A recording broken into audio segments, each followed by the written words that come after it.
It's technology these days. Bad connection. Bad connection. Please look at this right now. Oh, I miss him. The stage 5 clinger doing what he does best. Oh, I miss him. I miss out. I do miss Nashville. I don't miss everything, but I miss you. I know. We miss you too. We hope that you're coming back soon. Me too. I mean, on a side note, I'm happy that people are starting to wear masks and, do stuff. So the numbers are starting to go down. So you might see me, Sooner rather than later. September. That's my goal. Fingers crossed. Fingers crossed. Fingers crossed. I am so happy that you are joining me today and that you're taking the time to have this discussion about all the stuff going on in the world and how we as friends have dealt with it together and how we have conversated and kind of the points in our friendship where we have learned to be open and honest. And I think this is just a further stretching an opportunity for people to grow and grow their friendships and grow their circles and their diversity. I think have deeper conversations with one another. Yes. Because I think in our culture, we are taught, and I've said this before, to not talk about religion and not talk about politics and not talk about things that can make people uncomfortable. But then I also think in our friendships and on our romantic relationships, those are the things that are our core. So if you don't talk about those things, then what is your friendship or your relationship based on? Absolutely. Because I don't need a relationship based on a lot of superficial things. That's not where I'm at in my 30s. It's not really where I was at in my 20s, but 100% not in my 30s. Absolutely. No, I'm right there with you. I think that people have such a hard time talking about heavy things. And I think it really limits us as to the deep connections that are being missed in our lives. And I think too, people think, if you don't have the same views that I do, then we can't run in the same circle.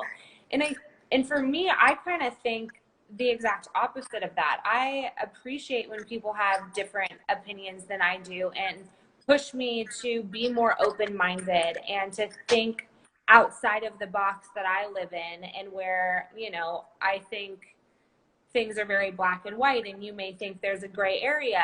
And instead of, getting in arguments about just different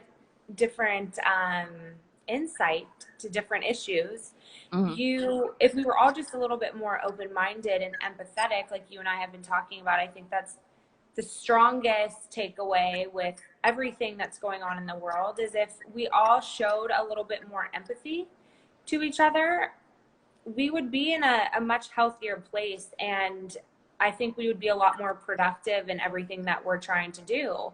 And just like you and I talk about hard things all the time. I will never know what it's like to have a different skin color. I will never know.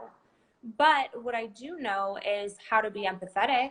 And I think a lot of my friends have a hard time bringing up this topic of conversation and saying, hey, Steph, what is the politically correct way to address everything that's going on? Like what you mentioned with Dana, I think that's such a common question. And it's so simple. Like, how do I refer to somebody who has a different color skin than I do? What is the right thing to say? If I have a friend who's black or half black, how do I bring up a conversation with them to discuss all of these topics that are going on in the world without offending them? And I think you'll agree is just starting the conversation, just opening up the dialogue and allowing there to be an exchange. So you have an opportunity to be heard and to feel cared about and supported by your friends, whether they completely understand what's going on or just so that they can show up and be empathetic to what you've been through in your life and have a better understanding of what that looks like. Yeah, I think what I'm very thankful for about most of the friends in my life is that I don't need people to have my same views. The Sure. only thing is you have to be a good human. Like, if you're racist, you're gone. Like, that's the only thing I'm not willing to have a dialogue about. But I'll tell you that you're racist first, and then we can discuss it, because you might not even know you're racist. Right. Or that you have racist ideas, and then we can grow. But if you're just Yeah. point over there, then that's the one thing that I have a hard time with. And there's only been a few people in my life where I'm like, you're gone. You're gone. And I'm not even shutting the door for them not to come back. I'm just saying, unless you're willing to grow and learn with me, then we can't grow, because these are my hard edges. But I can be friends with you if you're in a different political party. I can be friends with you if you don't understand. I'm not offended by almost any question at all. Like, I don't, and I think that that's a job of both sides. Yeah. Like, because people, and I say, like, a lot of people that happen to be white they grew up in their lives. These things didn't affect them. So them asking a question to me, though I'm like, you should know. But if nobody taught you, how do you know? Like, I had conversations of race since I was really small, because I come from a multicultural family and all these things. But not everybody grew up that way. Not everybody grew up in California, where it's super diverse, where you're around different races. Like, some people grew up and there's only white people. Yes. All they see. So how can I expect them to know what, like, to not touch my hair? Like, how do they know that? They're only seeing what's in movies. They're only seeing what's on TV, which is very stereotypical Black experiences. That's not the norm. Sure. Like, they're getting a little bit better with TV and film, a little, because there's more people at the table, but most of it, like, men are criminals or they're sex symbols. Like, there's not, like, just a normal, like, Black dude walking around. Right. Like, which is sad. But if I wasn't able to be open to you asking me a question and asking me, or any friend asking me a question of how this feels, and if I was so defensive in my reaction to your question, how is that going to help us grow together? Because the end goal we want is equality. Sure. But that's going to take understanding and being human and understanding the cost even of, like, human life. Like, there's a lot of things that have desensitized us beyond race, like, that we just aren't aware of how desensitized and how much we are not in touch with our humanness. Yes.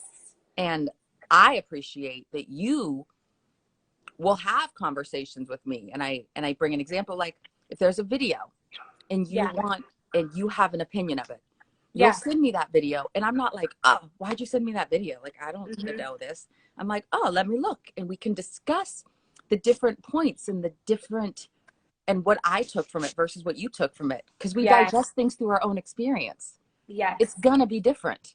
100%. I think that's been the most helpful thing for me, at least, is your willingness to be open and to have these conversations. And I can totally understand somebody's frustration. Like, why don't you know this? Like, you do your own research, which, I understand that to a certain extent. But at the same time, to your point, if we're not able to have these conversations with one another, then how do we grow? How do we bridge that gap? And if I watch a video that's, like, so far on this side of the spectrum and you're over here, I want you to watch it because you have a totally different perspective and you can help me understand why he's saying this. You know, I honestly, I can't remember because it's been a minute, but, you know, it was a Black male in the video basically saying that racism isn't a thing. And I'm like, can you help me understand why he feels this way? And why so many people feel this way? Obviously, I can bridge the gap for the most part for myself, but I feel like you have such a better perspective and are able to enlighten me more than me just choosing, like, oh, here's one Black male who thinks that this is all crap. and I'm just going to side with him because it's the easy thing to do. You know, maybe there really isn't an issue. Like, no, I've shared with you before, I've seen racism firsthand. And especially being here in Tennessee, like you said, a lot of people didn't grow up in diverse areas and, you know, only know what they know. And unfortunately, a lot of times that is not the truth. Yeah. And to be open to having conversations with other individuals and to be empathetic. I shared this experience with you, and I think it's important for other people to hear it as well. But I had a Lyft driver pick me up after a concert, and he was a young Black male and super sweet guy. We were just chit-chatting. You know, it was dark out. It was probably 9 or 10 p.m. And all of a sudden I see, you know, sirens behind us, like a cop was pulling us over. And I'm thinking, that's weird. We haven't done anything wrong.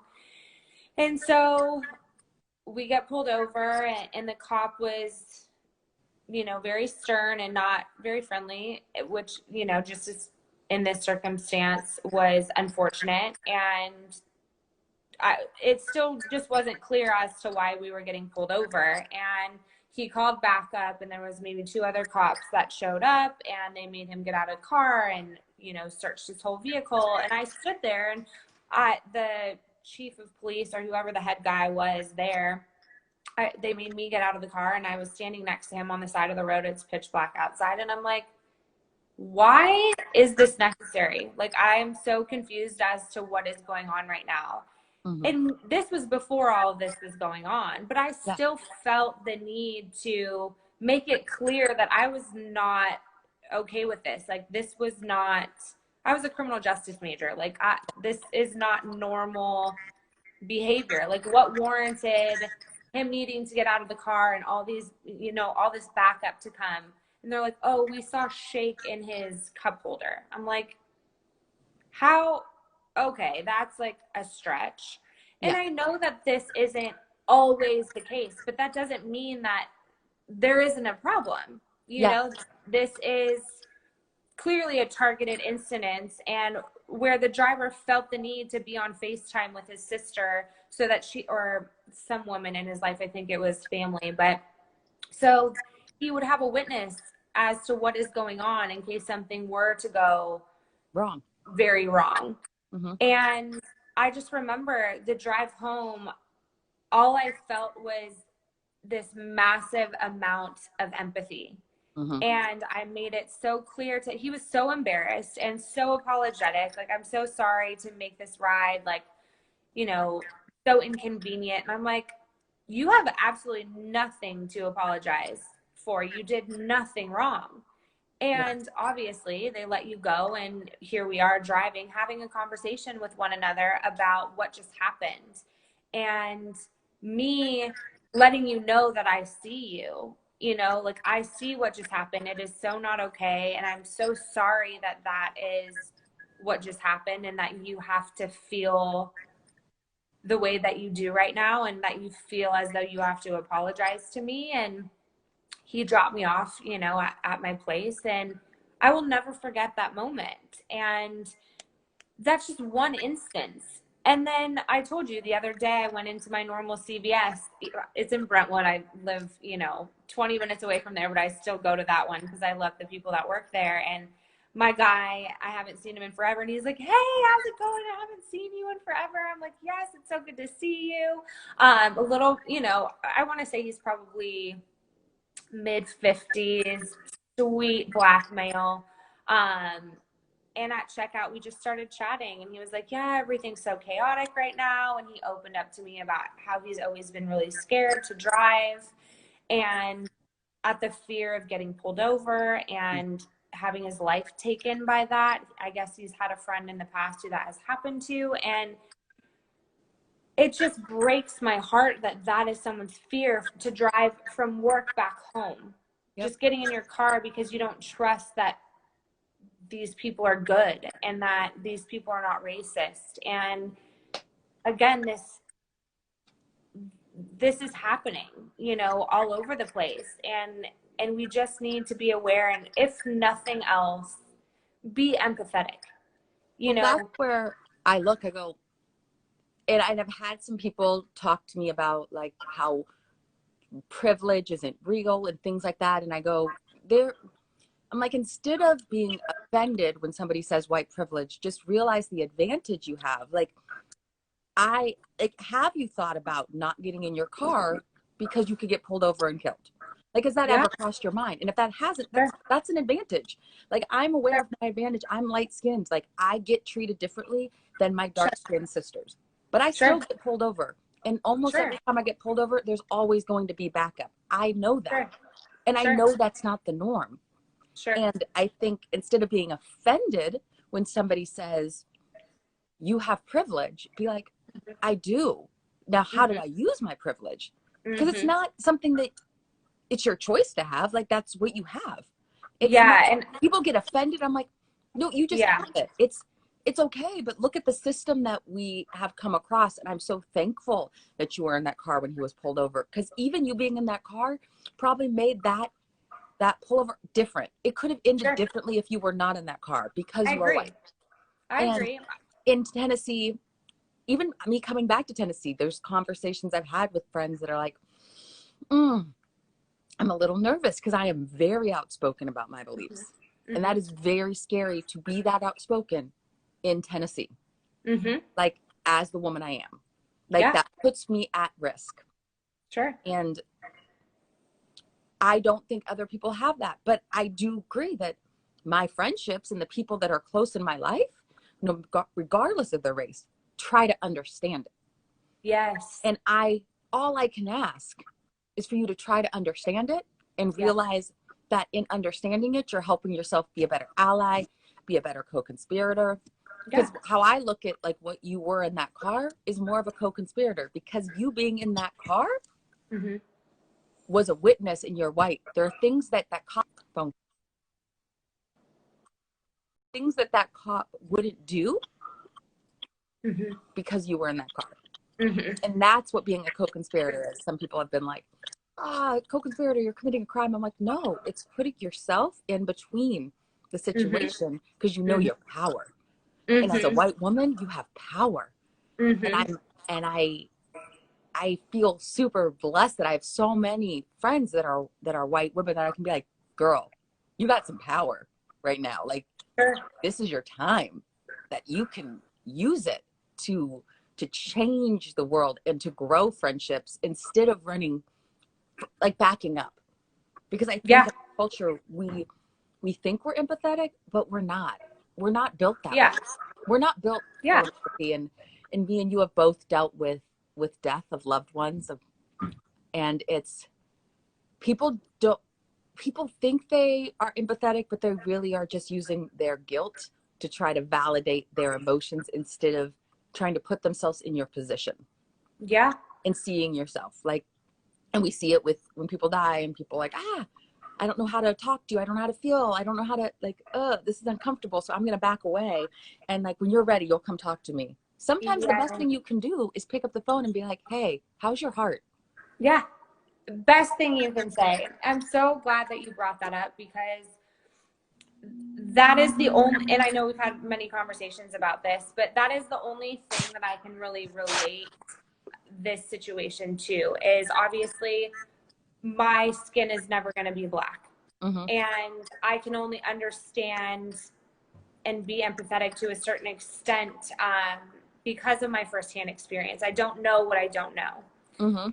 And it's kind of the same thing. I mean, I'm sorry if that offends someone. It's just the only thing that I can really compare it to in my life is people don't know what it's like to lose the love of their life at such a young age, and it's very easy to cast judgment. I thought about in the very beginning, like, what is it going to be like if I fall in love again? There's going to be people who think like, oh, she never loved Josh then. If I moved forward quickly, or if they saw me out with another man, instead of thinking, how beautiful is that she is opening up her heart to find love again despite her loss. Or to think like, I'm a 29-year-old widow, and you expect me to be alone for the rest of my life because my husband got taken from me too soon? Yeah. Instead of casting judgment, if we just decided and chose on a day-to-day basis to be empathetic and to ask questions, to empower ourselves about things that we don't know and haven't experienced firsthand, we are making ourselves better humans. And by being willing to talk about it and by being willing to educate people who have not experienced extraordinary loss yet in their life, because that is one thing we all will eventually experience, is let me help you, or let me teach you how to treat me. Yes. Let me help you understand that by talking about it, it actually heals my heart more than treating me as if I'm the elephant in the room and never bringing it up. And I feel like there are so many people right now that feel as though they're the elephant in the room. And that is what breaks my heart. And I know we've had conversations about this before, is I'm so hyper aware of color now, which I've come to find out is a good thing. It is. And I feel in so many instances, like, how do I bring up a conversation with a stranger? Like, obviously you're a dear friend of mine. I feel very comfortable bringing up conversations with you, but like my guy at CVS, like I was so glad that he opened up the dialogue so that I could have a constructive conversation with him. And I could walk away feeling empathetic to his situation and not only adore him because he's amazing and so kind, but also have a deeper understanding of what his day-to-day looks like and how there's struggles there that otherwise I would never understand. You know, it's like someone who meets me and finds out that I'm a widow and they're like, oh my God, I would have never known in a million years that you were going through anything hard. And it's like, well, I'm not walking around with a freaking sign on my forehead like, I'm a widow, feel sorry for me. Not at all. But I think it's important for people to understand what you're going through and feel comfortable having any sort of dialogue about what that looks like for you. You know, how is your heart today? I think that is the way you do it, by even asking how's your heart today, or if you run into somebody, knowing that any person right now that is Black in America is having a little bit of a time. Like they just are. Like COVID is affecting us disproportionately. People are dying. Like everything is, and we're being reminded of how racist the roots of our country are daily, which is trauma. Like if you were reminded daily, if I called you every day and was like, hey, like your husband died.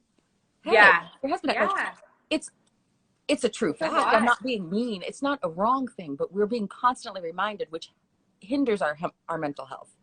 So absolutely, just to grow our country and to grow our consciousness, it's gonna be uncomfortable, and it's uncomfortable for us all the time. So I've had people text me who aren't even close to me, that don't know me, that just know me on social media, and have said, hey, I just want you to know, like, I don't know anything about this, but I heard this song and it made me think of this situation, and this is what I have to offer. And I'm like, awesome.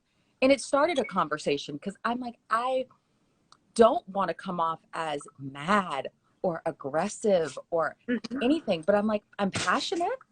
Yes. And I'm willing to have a conversation, but I'm not, but know that I realize it's uncomfortable for some people to have that conversation with me. So I can have it in a smaller box, or I can go deep. And I can tell you what I feel, and I can be like, this is where I see this in your world. But I'm not just going to go and do that to a stranger. Right. Just cast, but I'm going to be like, I'm going to appreciate anybody that asks how my heart is. Because right now, the question, and I do this with a lot of my Black friends, with John, with Mickey, with my friend Val, when we text each other, how's your heart? It's because if I say, how are you doing? I already know how you're doing. Yeah. Not 100%. Doing good. We're not doing great. But how's your heart? Okay, I feel some strength today. I had a win. Like John would be like, it was a win today. And I'm like, good. And that's really heavy. It's a heavy, heavy world right now. Yeah. And I think it's also an amazing time to grow friendships. I think it's an amazing time to realize who your friendships are that are very surface, and be like, can we go deeper? Yeah. And to do that, like for our friendship to go deeper in this time, it's about race, because that's what's affecting me. Sure. Like that's where I'm at right now. So if you were like, we're going to just ignore that and I'm not going to ask you anything about that, because it's uncomfortable for me. Yes. And I think what's also important about when people send videos and things, and you see things of a Black man or woman that is not going with the norm of what you're seeing in media, which is like Black Lives Matter and things like that, like the Candace Owens of the world, who I don't like to give a lot of time to because I very much disagree. But she still had her own experience. Sure. And not all Black people are the same. Not all Black people like to be called Black. Some are African American. Some are Africans. Like there's a culture within a culture within a culture. So know that just like not everybody that's white is the same and they disagree. There are white Republicans, there are white Democrats. Yeah. The same happens in the Black community. You just don't see it as much because certain policies don't benefit as much. But that does not mean it does not exist. And those people still have voices and they still have platforms. The thing is, because there's less of them, they get pumped out. And then people go, that's what all of us feel. And I'm like, no. Like people go, that doesn't speak for me. I'm like, that speaks for a segment of the Black community. Yes. It's just not the majority of them. Yes. But they still are valid in their opinions and in their world and in their struggles. And I don't know what line they went back down. I don't know how their parents were raised. I don't know what racism they have experienced. I only know what I've experienced and what my dad's experienced and what my grandma's experienced. That's all I can speak on. So I appreciate when people send me a video and go, this goes against what you're saying. And I'm like, yeah, that's that person's opinion. We can discuss it. I can back up my opinion with my feelings, but I'm not saying my opinions is everybody's fact. It's my opinions. Sure. But if I have friendships that don't want to know my opinions, then are they friendships or are they acquaintances or should they be in your life? Because I right now, and I'll say this very proudly, I only want people in my life that want to be better at empathy. And it is a work. And it is like you have to work at being empathetic in our culture. You have to work at caring that people are dying. Because we have desensitized death to such a huge degree. You have to work at feeling those emotions, which is super uncomfortable. Like, for a lot of people. I can't think of anything more uncomfortable. Vulnerability in general is what we are so lacking as a society. And it's a choice. You know, after Josh passed away, I had to choose to be vulnerable enough to share our story. And to me, that was more important because I knew that it would have a positive impact on many, many people. And I would hate to just use that experience for myself. I felt called to share it. And I think it's very similar to you choosing your platform to talk about these things, these hard topics, and to do the exhausting thing and wake up with a heavy heart a lot of times because you have chosen to use your voice for good. And it's not the easy road. And I know we talked about this yesterday. Sometimes you feel so defeated, like, am I even making a difference? And right when you start to think, like, am I beating a dead horse with this? Am I being obnoxious? Do people not find this to be helpful? And then you get that message, that person that's like, I needed to hear this so badly today because, and then you learn their story. So all that to say, that door was open because you chose to be brave and you chose to utilize your platform for something more important than, you know, saying what you had for breakfast or that, you know, I could go on forever. I don't want to Well, I always say, and I've said this in multiple videos, you can use your platform for whatever you want. Like, I'm not going to judge, but I am going to judge. And I don't like the word judge. I'm going to notice if you're silent, if you're a friend of mine. So that means I know you have a Black friend. Like, if you're a friend of mine, everybody, I'm Black. Like, when you choose to not only not use your platform to speak out against things, but also not discuss it with me, then I'm going to be like, where is it? Because it is a privilege right now and an advantage that people can show pictures of them on vacation or doing certain things, because there's a whole segment of the population that is very oppressed. And yes, not everybody is going to post a photo of that or post politics and do that. But for me, and the reason I do it is because I'm like, I want to be as raw and authentic as I can be. And for me, this is my reality and where I stand in my belief system. And I was so silent for so long being in Tennessee that I'm like, no, I'm kind of like, no, y'all, this is where I am. Yeah. And this is your sometimes I get a lot of messages that are like, just sing, or aren't you a singer? Like, why are you in politics? Or, which I don't even think this is political. I don't think racism is political, but it's a whole different topic. Sure. And I get DMs and messages that are super positive, and then I get ones that are very negative and say that I'm only talking about race and that I'm racist. That is not what racism is, but totally different topic again. Right. But I'm appreciative that when I do it, there's always something that comes down the line that I knew that even helps me, because I don't know everything. And I don't even know all my own pain or all the layers of pain that I have. The amount I've learned from my dad and my brothers about experiences that they've had that they have never shared with me. Right. Of their racist story. And like, I'm even going to get a chance to do a conversation with my own dad and talk to him about the 60s and the civil rights movement, because he grew up in it. And I think that's where vulnerability starts, because you don't know where it's going to lead. If I had not chose to start talking about my story, I might not have ever heard my dad's true story, because it's uncomfortable for him. Like being in the segregated South where he was raised, that's not something you just bring up at dinner. Like, not a conversation you just bring up without having that door opened. Like, people aren't just going to be like, ooh, girl. Like, people aren't going to talk about your hair. Like, the last talk I did with John Tucker, we were talking about combing through our hair. Like, that's not a conversation people hear.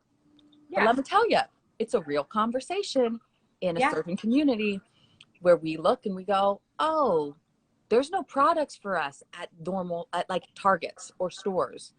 Like, it's allowing other people to realize that we're even inconvenienced in our own skin in our shopping.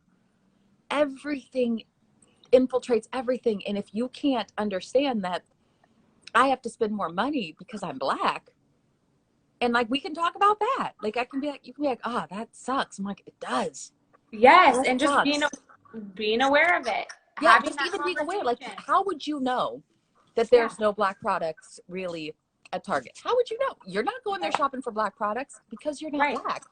Right. And it doesn't impact you, but it impacts me. So it should impact you once you know. Does that, like, it just goes back to empathy. Like, okay, that gives me a little bit more understanding as to why you have the feelings that you have, because of your day-to-day life and, you know, the inconveniences that you have that I would never know you had. And it doesn't matter whether you can put yourself in someone's shoes or not. It's validating your inconvenience. That is super frustrating, you know. It's frustrating. And I want to be able to have that conversation with my friend, no matter what race they are. And I want to understand different things. Like, I think this gives us the opportunity to realize that we are all human and completely all interconnected.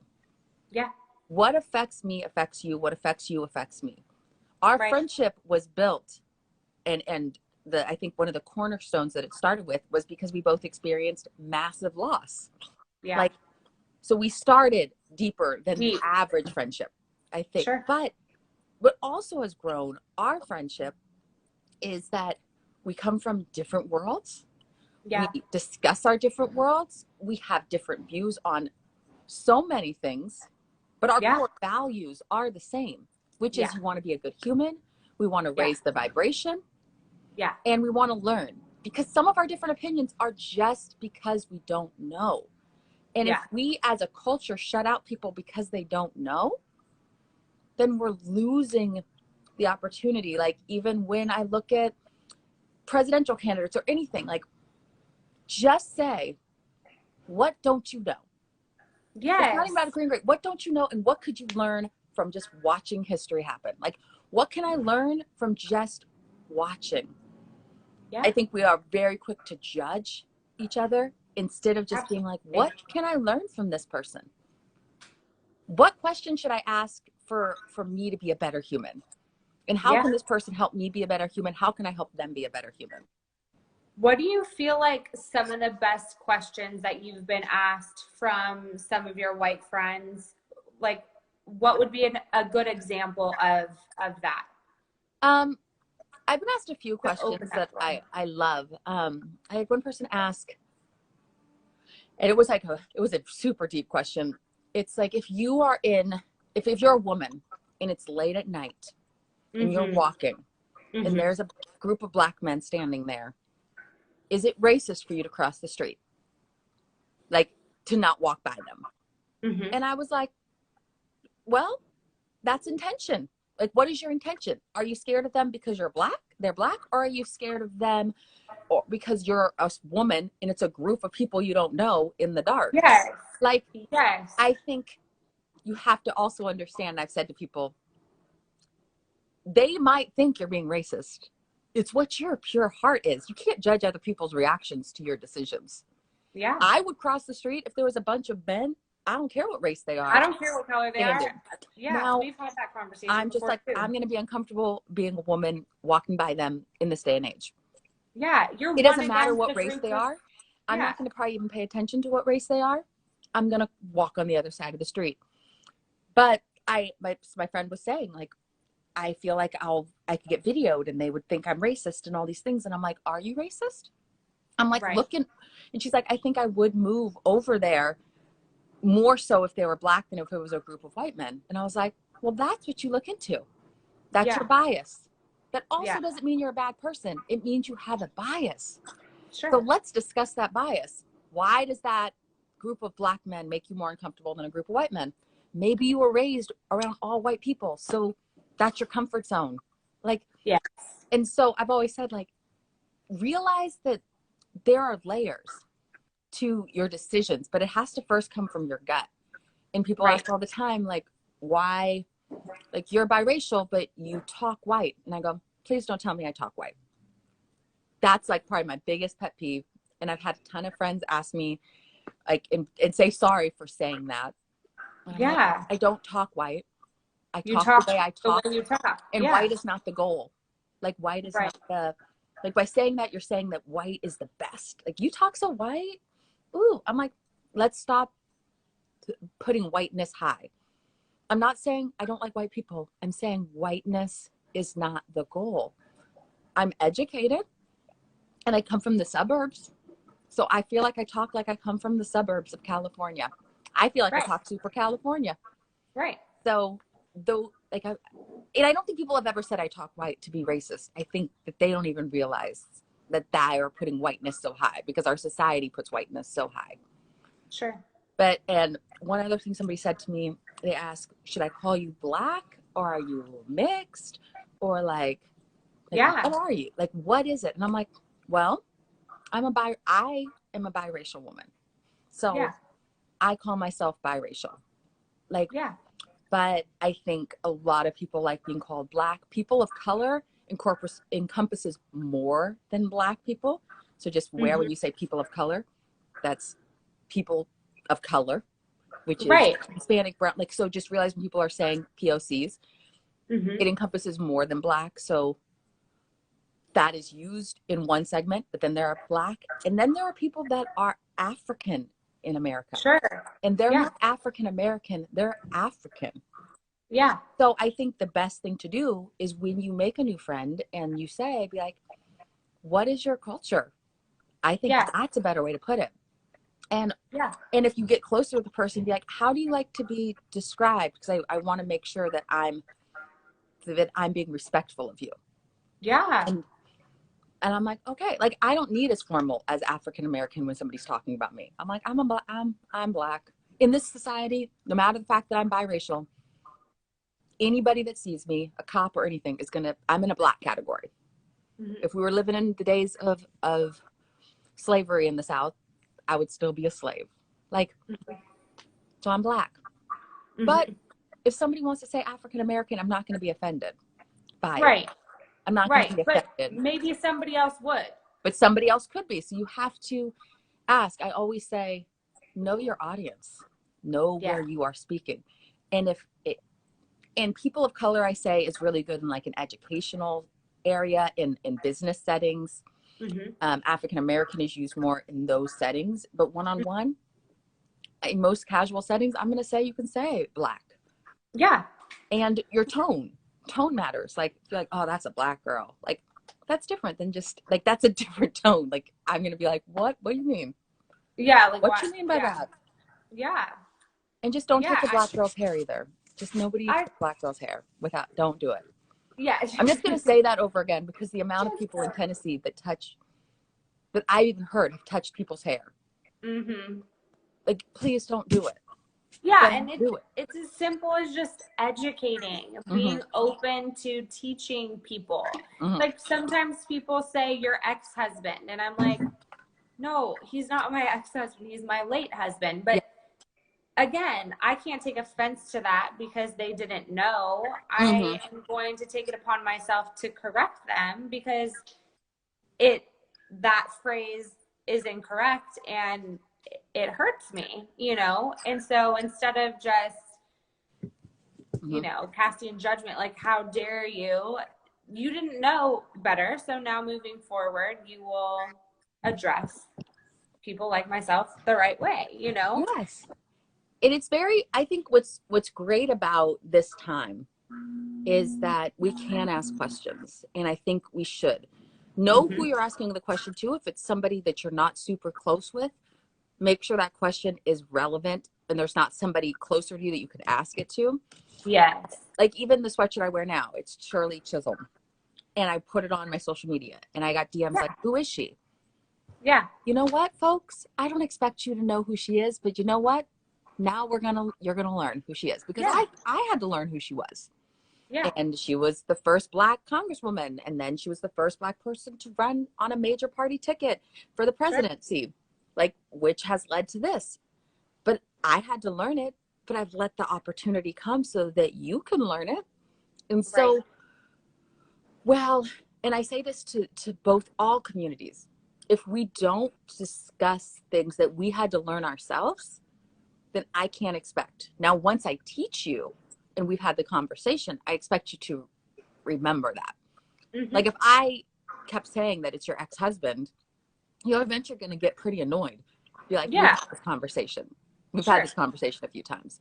So if I explain, like, like, I don't like these remarks on my page, and you keep leaving these remarks on my page, I'm probably going to have an issue. So I think also having the empathy and the vulnerability and the honesty with each other to say, this is my boundary of what I'm willing to talk about. For me, I'm willing to talk on Jock Talk about almost anything, but I'm not going to have all these conversations in private with everybody. Yeah. I have them with the people in my life that I feel are safe to have a private discussion with. Sure. But any topic, I'll talk on here and have people listen and chime in and conversate. Yeah. But that's just my boundaries for my own mental health. That's not because I'm against it. I'm always like, oh, I'm going to do a Jock Talk on that. We'll talk about it. You'll watch that one. And then if you have questions after that, message me. Yes. But I had to do that for my own sanity so that I wasn't just on the phone all day. Consumed with it and not taking care of your mental health. I think the biggest takeaways are, number one, if you are white and you have a black friend, open up the dialogue with them, have the conversations, understand why they have the feelings that they do, be empathetic. Acknowledge that they're black. Yeah, it's almost like, I don't know, honestly, just being kind. Yes. Whether you have, whatever instance you're in, if you're at the grocery store, if you're out to dinner, if you're whatever you're doing, no matter what color the person's skin is, you're obviously hyper aware of that right now. Just show kindness and empathy to one another. How is your heart? That is one thing that I tell people all the time. Like, asking a widow how she's doing, it's the same thing as like asking you how you're doing right now. Yeah. It's rough, man. It's every day is going to be rough. How is your heart today is very clear. I can answer that question because I know how my heart is feeling. It's always going to suck that my husband's not here. So when you ask me that question, I'm probably lying to you if I'm like, oh, it's good. We're all good. Everything's good. Everything's good. But if you ask me how my heart is, and I'm like, I feel super empowered today. I had a really good day. Or today's really heavy. You know, my heart feels really sad. Or I feel broken today. Opening up the dialogue to have a deeper conversation. So just know when you're asking somebody that question, be prepared to get some heaviness and to grow a little bit deeper between you and that person, whether it's a stranger or one of your dear friends. Just have empathy for one another. Our world is so crazy right now. And if we could all, instead of attacking one another for having different opinions or different political views or wearing a mask and not wearing a mask, ask them why. Yeah. Why do you feel that way? Why do you feel that wearing a mask is not important? Why do you feel like wearing a mask is so important?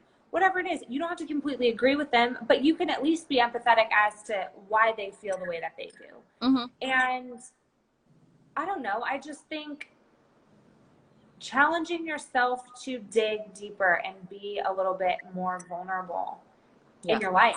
And there's such beautiful things that come from that. Like you said, just being willing to talk about harder things and dig deeper with one another. Once you open that door, it's so nice seeing that people are actually more willing than you think to meet you there.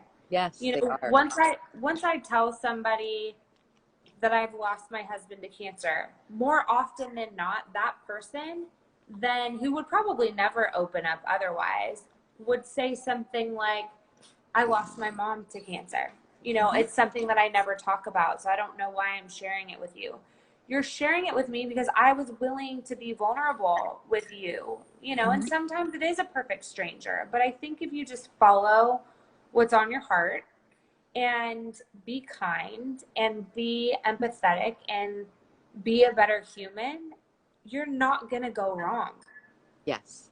And if someone's offended by your questions, then you did your best to move the needle, you know, to have a conversation with somebody that your intention was pure. You know, how they take it is not something you have control over. No. And realize that some people might be sensitive, but that doesn't mean that you are wrong in your asking. It's all about the place. And I think the key is, and I said this at the beginning of the pandemic, and I said this, and I try to live by this, truly, let's be better humans. Let's realize what humanness is and value humanness. Sure. And if we all valued pure humanness, there'd be less racism, there'd be less poverty, there would be less violence. Like, all of it would go down because we would want our brothers and our sisters and our friends and our strangers to all be okay. Yeah. And I know that's a huge concept. Yeah. But it's a concept that we all have the ability to do in little bits in our lives, is to be human and to be kind and to love people from where they are. Yeah. Like, you can't force somebody to be different than they are, but you can show them love, and love can transform people far more than hate ever could. I always say Lewis, he held his boundaries, he did his thing, but he treated everybody respectfully. Yeah. And I'm like, that has a stronger, more profound impact on people long term than arguments and divisiveness and 100%. anger. And conversations have so much power. Like, I think these have so much power. And yes. Well, yeah. and just proving people wrong. You know, there's so many people right now who believe that there's no more good in the world. You know, where have all the good people gone? I think that might be a Jack Johnson song. But there's so many good people. And two, if you just wake up and you choose to do something kind for somebody, you choose to be the goodness in this world, there is a ripple effect that happens. There is somebody who's going to walk away from that interaction with you like, wow, there still are good people in this world. Yeah. Even if it's just for that day that you give them a glimmer of hope. For me, and I know you're this way too, that's worth it. Yeah. Just that one interaction, that one sliver of hope for that one individual, it makes a difference. And I think more than ever that's what we need. I do. I agree. And I will say in closing that I am beyond thankful to be able to call you my friend and an ally and somebody that just wants to grow and learn. And you have stretched me in many ways, and I think I've stretched you. 100%. I think that I hope everybody can have friendships like this friendship that goes through waves and goes through conversations, but comes out strong and honest, and it's based in honesty, humanness, and vulnerability. Yes. And that's, if we all can do that, starting with our circles and expanding, yes, we really, really can change the vibration of this world. It is so doable. Yes, so doable. And you hit the nail on the head. It starts with your inner circle. Start with your people. Don't get so overwhelmed as to like, what can I do to change the world? Honestly, wake up, be a better friend, be a better mom, be a better sister, be a better wife. Start there. And that ripple effect is going to eventually spread out to thousands of people that you have no idea that you impacted, because most people aren't going to come back and tell you that. Yeah. But if you just focus on being a good human and being more empathetic on a daily basis, you're making a difference. You don't have to be posting all these crazy things on social media where you feel like, oh, I don't want to be controversial. I don't want to do this. I don't want to do that. Have private conversations then. Yeah. Open up the dialogue with your friends that are close to you about these topics and figure out where you stand and how you can be better and how you can help. But at the end of the day, it all is less judgment, more empathy. Less judgment, more empathy. And you'll win. And then we become better humans. And then naturally our world becomes a little bit of a better place for us to be existing in, right? I agree. I love you so much. I love you so grateful for our friendship. Thank you for asking me to be on here and open up, you know, this conversation to more people. Yes. And thanks for always having the conversations with me. I appreciate you, and I appreciate you seeing me. I appreciate that more than I can ever say. And I love you. I see you. I love you. I hope this was impactful for anyone who watched. And if there's any more topics that you want Steph to talk about, hit her up. She's awesome. And I'm so excited for you to continue this journey and continue to inspire and empower people who just don't know what they don't know. They don't know what they don't know. And once you know better, you do better. That's my story. All right. I love you, girl. I love you so much. Bye, everybody. Have a good one. You too. Bye. Bye.